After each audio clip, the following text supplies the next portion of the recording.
क्या हमारे लड्डू गोपाल जागृत हैं? ये जानने की जिज्ञासा हम सभी के मन में रहती है। तो आज मैं आपको ऐसे 7 संकेत बताऊंगी जिससे आप जान सकते हैं कि आपके लड्डू गोपाल जागृत हैं या नहीं। और अगर आपको इनमें से एक भी संकेत मिला है तो वीडियो को लाइक करके अपना एक्सपीरियंस जरूर कमेंट कीजिएगा। दोस्तों, लड्डू गोपाल की सेवा करना हम सभी को अच्छा लगता है, लेकिन कुछ संकेत ऐसे हैं जिनसे हम पहचान सकते हैं कि लड्डू गोपाल हमारी सेवा से खुश हैं या नहीं। और ये संकेत समय समय पर हम सभी को मिलते हैं, पर हम उन पर कभी ध्यान नहीं देते। और ये संकेत उन लोगों को ज्यादा मिलते हैं जो लड्डू गोपाल की सेवा अपने भाव के द्वारा ज्यादा करते हैं, जिससे वो सेवा करते करते ये भी भूल जाते हैं कि वो भगवान हैं। तो पहला संकेत है कि घर में दूध, दही, घी, मक्खन इत्यादि की कमी न होना, क्योंकि लड्डू गोपाल को दूध, दही, मक्खन बहुत पसंद है।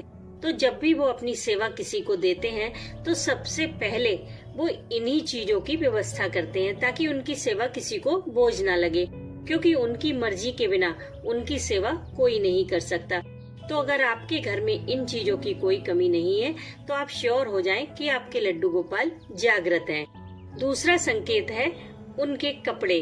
तो जब भी आप उन्हें नहलाने के बाद 2 या 3 ड्रेस निकाल कर रखें कि इनमें से कोई ड्रेस पहना दी जाएगी, लेकिन जब पहनाने की बारी आए तो आपको किसी वजह से कोई दूसरी ड्रेस ही निकाल कर पहनानी पड़े, तो समझ जाना कि आपके लड्डू गोपाल जागृत हैं और वो अपनी पसंद नापसंद के हिसाब से आपसे सेवा ले रहे हैं। तीसरा संकेत है कि अगर आपके मन में अचानक से कोई चीज बनाकर लड्डू गोपाल को खिलाने का भाव आए, आपको लगे कि चलो आज ठाकुर जी को ये भोग लगाते हैं, तो समझ जाना कि लड्डू गोपाल खुद वो चीज खाना चाह रहे हैं, इसीलिए आपके मन में ये भाव आया।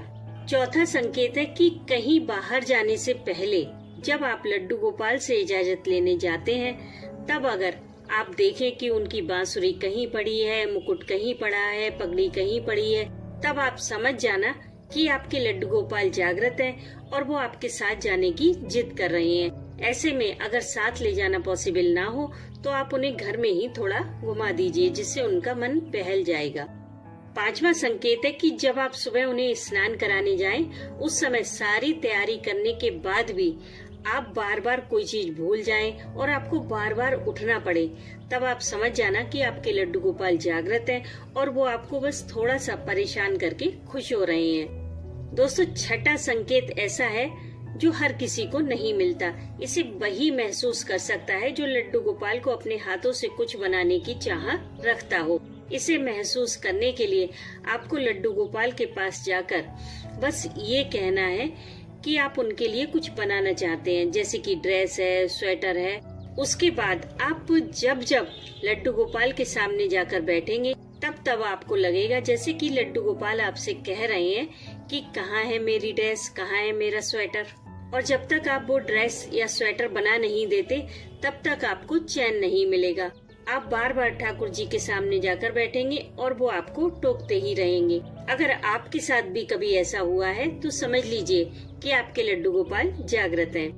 दोस्तों, 7वां संकेत ऐसा है जिससे आप 100% श्योर हो जाएंगे कि आपके लड्डू गोपाल आपके घर में विराजित हो चुके हैं। ये संकेत थोड़ा सा अलग है, जैसे कि आपकी कोई चीज घर में ही कहीं खो जाए या फिर आप खुद ही उसे कहीं रखकर भूल जाएं, और जब आप उसे ढूंढते ढूंढते ढूंढते ढूंढते परेशान हो जाएं, सारे प्रयास करके हार जाएं, तब आप लड्डू गोपाल के पास जाकर जब उनसे अपनी परेशानी कहेंगे, तब उसके बाद आपको वो चीज ऐसे रखी मिल जाएगी जैसे कि उसे किसी ने वहाँ लाकर रख दिया है, और आप सोच में पड़ जाएंगे कि अभी तो मैंने यहाँ ढूंढा था, तब तो ये चीज यहाँ नहीं थी। लेकिन ये आपको तभी फील होगा जब आप अपनी तरफ से सारे प्रयास करके हार जाएंगे, क्योंकि भगवान श्री कृष्ण की सेवा में कर्म की प्रधानता है। वो कहते हैं कि तुम्हारे हाथ में सिर्फ कर्म करना है, फल देना तो मेरे हाथ में है। इसलिए जब हम अपना 100% लगा चुके होते हैं, उसके बाद की बागडोर भगवान श्री कृष्ण खुद संभालते हैं। तो अगर आपको भी इस तरह के कोई संकेत मिले हैं या इससे भी अलग कोई संकेत मिला है तो कमेंट बॉक्स में जरूर शेयर कीजिएगा। लेकिन अगर आपको ऐसा कोई संकेत नहीं